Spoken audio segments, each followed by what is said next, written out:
Alright, so thank you for that awesome introduction, Mr. Maturin. So again, this is Micaela Dominic A. Alera of BSED 3C.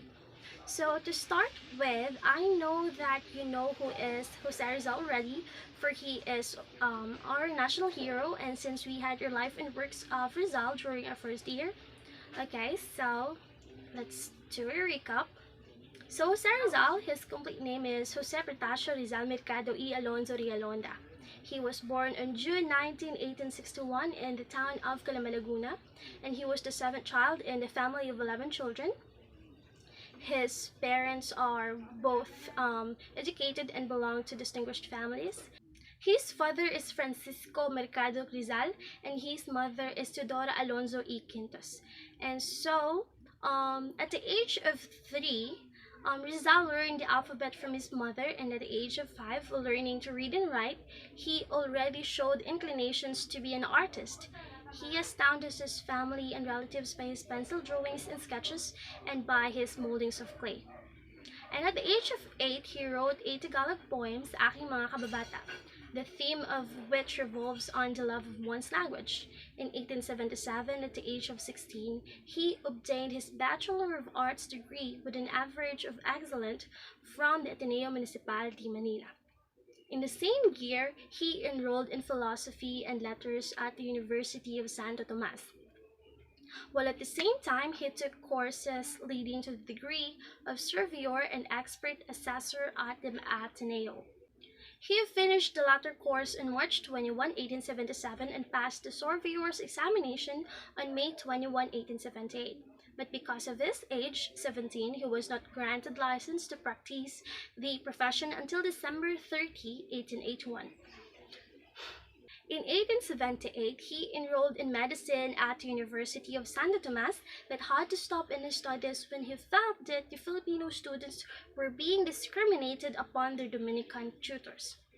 On May 3, 1882, he sailed for Spain, where he continued his studies at the Universidad Central de Madrid. On June 21, 1884, at the age of 23, he was conferred the degree of licentiate in medicine, and on June 19, 1885, at the age of 24, he finished his course in philosophy and letters with a grade of excellent. Having traveled extensively in Europe, America, and Asia, he mastered 22 languages.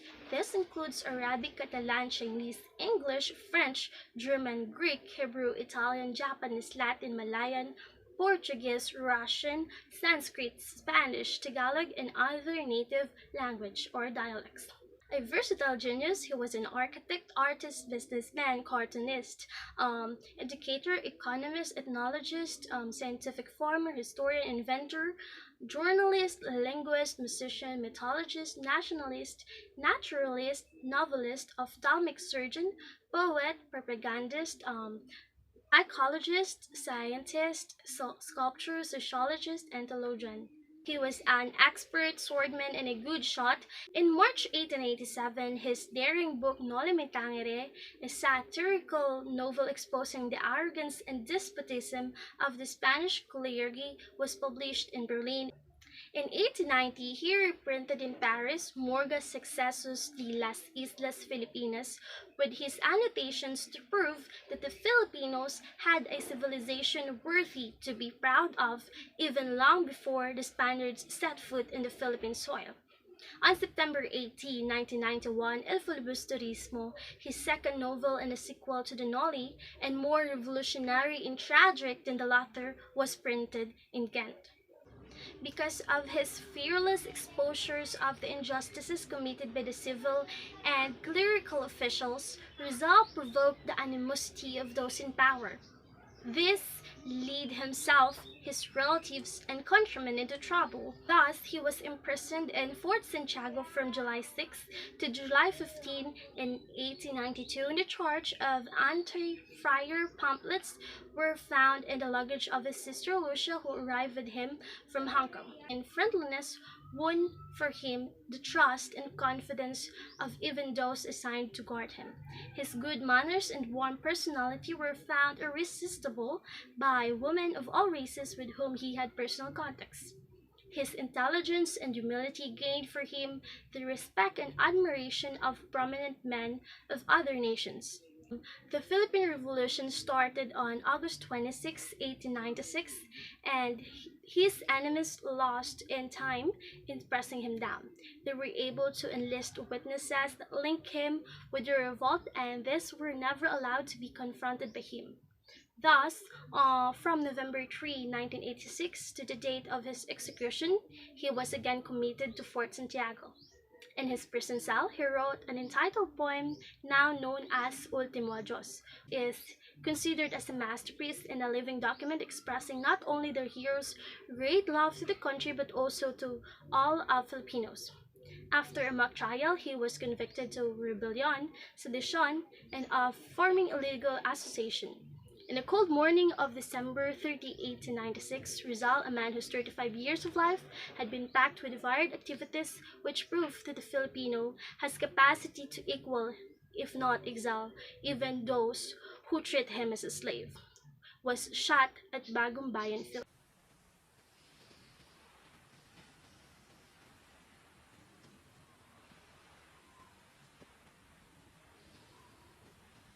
A favor! Carga! Apunte! Consumatum est! Fuego!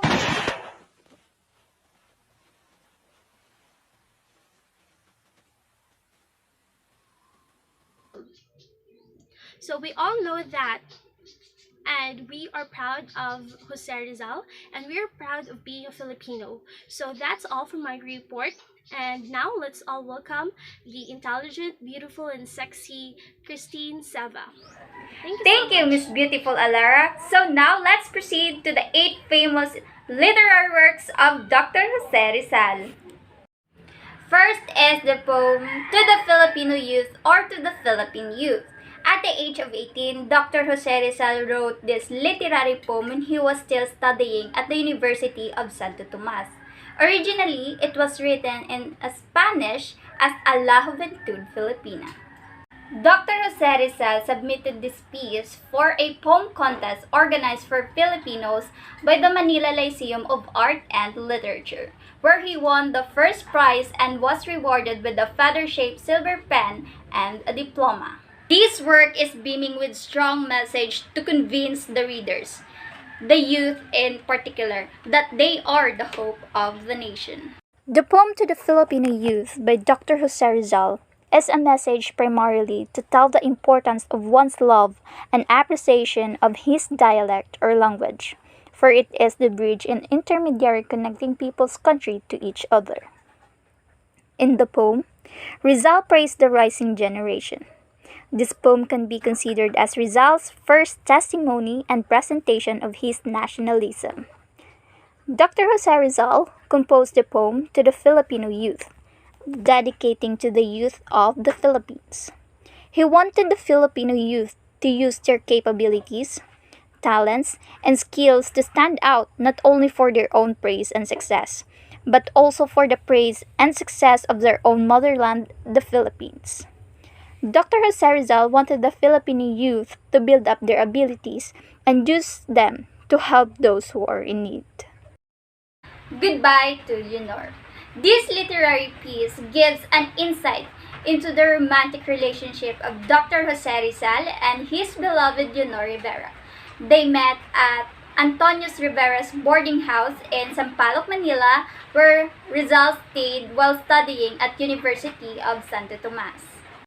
Leonor Rivera was Dr. Jose Rizal's childhood sweetheart, also his first cousin and a lover by correspondence. Leonor Rivera was the greatest influence in preventing Dr. Jose Rizal from falling in love with another woman while traveling outside of the Philippines. Rivera's parents were not in favor of their relationship. Though distance separated them, the two kept in touch by sending photographs and letters to each other. Rizal later found out that her lady love will tie a knot to Henry keeping, and the news definitely disheartened him. The lonely, heartbreaking feelings he felt resulted to his melancholy poem. The next famous literary work of Dr. Jose Rizal is To the Young Woman of Malolos, to be discussed by Gorgeous. pretty, sexy, and smart, and also a savage girl, Miss Christine May Bukia. Thank you, Miss Saba, for that wonderful introduction. Hi, I'm Christine May Ibukia from BS at 3C, and I'm going to discuss one of the literary works of Jose P. Rizal. First on our bucket list is To the Young Women of Malolos, o Mga Kababayang Dalaga ng Malolos. To the Young Women of Malolos was originally written in Tagalog. Rizal penned this writing when he was in London in response to the request of Marcelo H. del Pilar. In his letter, he addresses all kinds of Filipino women, mothers, wives, and even single women. Throughout this literary piece, he highlights the qualities of Filipino mothers should possess, the duties of their wives to their husband and children, and more importantly, to counsel young women on how they should choose their lifetime partner. The idea behind this letter sparked after he was impressed by the women of Malolos who won the battle they fought. Rizal advises women to educate themselves, protect their dignity and honor, and live with good manners, setting up as a role model. It is obvious that his ultimate desire was for women to be offered the same opportunities that those received by men in terms of education. During those days, young girls were not sent to school because of the universal notion that women would only be taken as wives and stay at home with the children. Like what? Rizal, however, emphasizes on freedom of thought and the right to education which must be given to both boys and girls alike. Empowering women is the fundamental right of the women. We can have equal rights to participate in education, society, economics, and politics. We can also have higher education and treat it in a way like men. Women has self-worth, confidence, freedom to choose their needs and requirements. Another literary work of Jose P. Rizal is Kundiman. A kundiman traditionally refers to a love song where a man serenades the woman he loves.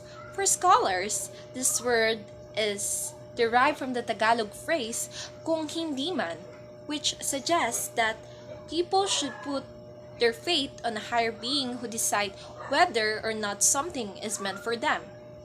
Jose Rizal wrote the Kundiman in Tagalog in September 12, 1891. This particular Kundiman, however, is not dedicated to a particular maiden, but to that one maiden whom the hero fully dedicated his life, the Philippines. This piece reflects his high hopes that one day the Philippines would be free from treachery and injustice. At a time, the country faced great threats while he was in Europe, and through this work, he voices his hopeful thoughts despite being far away from the country. His words reflected his optimism that the Philippines would be freed from injustice and bondage. Here are some of the lines that he had written in the Kundiman. But the sun will return to dawn. In spite of everything, subdued people will be liberated. The Filipino name will return perhaps and again become in vogue in the world. Here, he expresses optimism that all hope is not lost, and that he remains in anticipation of the day when the darkness shall lift and the country will take its place of honor in the world. I hope you learned something about my discussion about the young woman of Malolos and the Kundiman. And now, it is with great pride and honor to introduce the next reporter. He is someone that I know who cannot drink coffee, milk, Coke, or even alcohol. But nevertheless, he is a bookworm, autophile, and teetotaler. Give it up for Ray P. Perez! So good day everyone, my name is Ray P. Perez and I am going to discuss two of the most important and selected works or literary works written by our national hero, Dr. Rizal. But before that, I would like to thank Miss Christine May Ibukia for a wonderful explanation and an informative discussion about also on the two literary works of Rizal. So moving forward, I am going to discuss Honto al Pasig and Noli Me Tangere. So the first one is Honto al Pasig, or in English, Beside the Pasig River. This is a one-act play or zarzuela written by Dr. Jose P. Rizal and written in Spanish language for velada. A velada is defined as a gala variety program during a principal feast day. This feast day is called the Feast of Immaculate Conception. It was staged by the Academy of Spanish Literature members on December 8, 1880. Rizal wrote it to honor Nuestra Señora de la Paz y Buen Viaje de Antipolo, or Our Lady of Peace and Good Voyage. This is also in response to the request of Jesuits as a tribute to the Feast of the Immaculate Conception, the college patronis. So the music of this play was written by a Spanish professor named Blas Ikagoyen. The characters include Leonardo, who represent the Filipino man, as well as Candido, Pascual, and Satan, who represents the Spanish oppression towards Filipinos, and lastly, an angel. So the summary of the play basically poses questions related with what Christians believing of. Through Leonardo, the main character, a teenager, Rizal portrayed another perspective of Satan and the Virgin Mary. He centers on thoughts such as, who is the real redeemer of mankind? Who should really be adored? Who should one believe? And does one have to believe? The themes that we can see in the play includes obviously Christianity, for it is centered on a religion. Next is innocence against evil, paganism. So paganism defined as a religion other than one of the main world religions, specifically a non-Christian or pre-Christian religion. And lastly, the observance of the Virgin's feast. So the next selected and important novel is the Noli Me Tangere.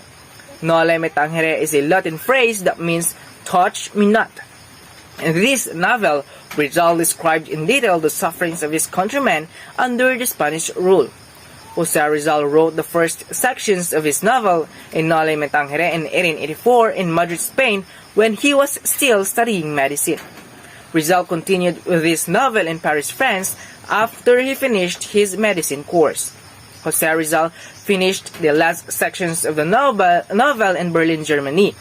Rizal drew his inspiration in writing Noli Me Tangere from a book entitled Uncle Tom's Cabin, which was authored by Harriet Beecher Stowe. So Uncle Tom's Cabin is about the life of a Negro slaves under the hands of a powerful white Americans. The book centered on the sufferings, maltreatment, and hardships experienced by the Negro slaves and compared the sad plight of the slaves with the unfair treatment experienced by his countrymen under the Spanish rule. And Jose Rizal first thought of gathering the written experiences of his countrymen against the Spanish rule and compiles it with his thought to complete the book, but later changed his mind and wrote the book just by himself. So Rizal also consulted his friend Dr. Ferdinand Blumentritt on the issues he tackled in the book and the need to write about those issues. And Jose Rizal wrote the Noli Me Tangere for the benefit of the Indios.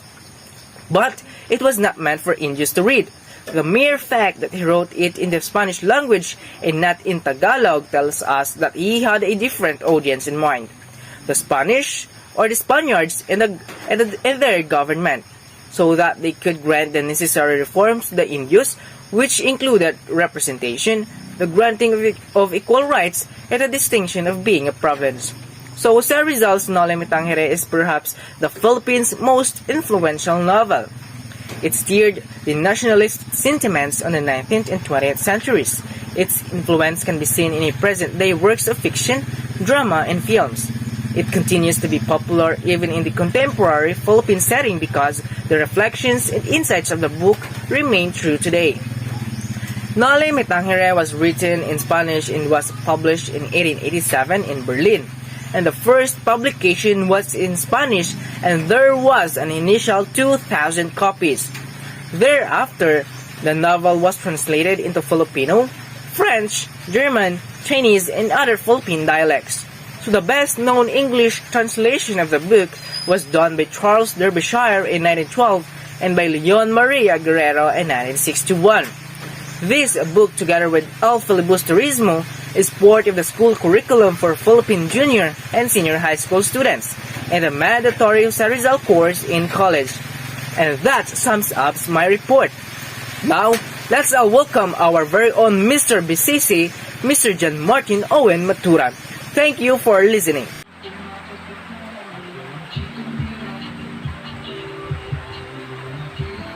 Thank you for that wonderful introduction, Mr. Perez. So, hello everyone. My name is John Martin Owen B. Maturan, and I'm here to talk about the last two literary works in our topic of Mr. Jose Rizal, which is El Filibusterismo and Mi Ultimo Adios.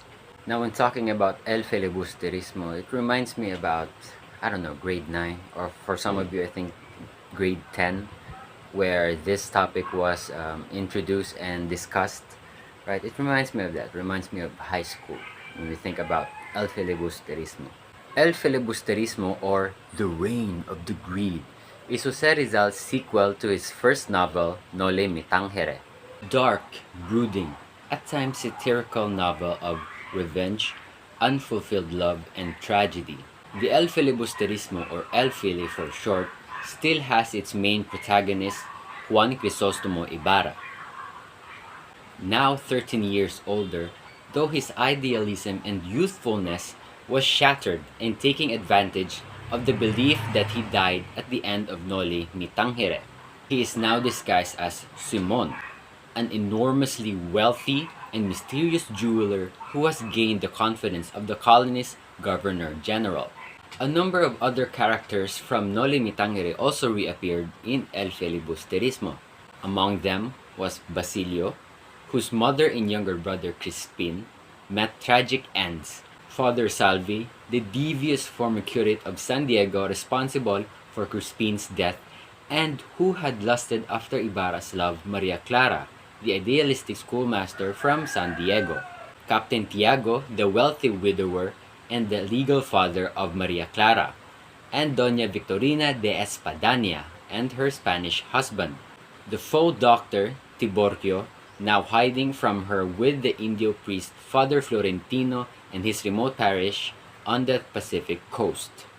Because the novel also portrays abuse, corruption, and discrimination of the Spaniards towards the Filipinos, the novel was also banned in the country at the time. Rizal also dedicated his second novel, El Filibusterismo, to the Gomburza, the Filipino priests named Mariano Gomez, Jose Apolonio Burgos, and Jacinto Zamora, who were executed on the charges of subversion. The two novels of Rizal, now considered as his literary masterpieces, both indirectly sparked the Philippine Revolution. El Filibusterismo was published in Ghent, Belgium, in the year 1891.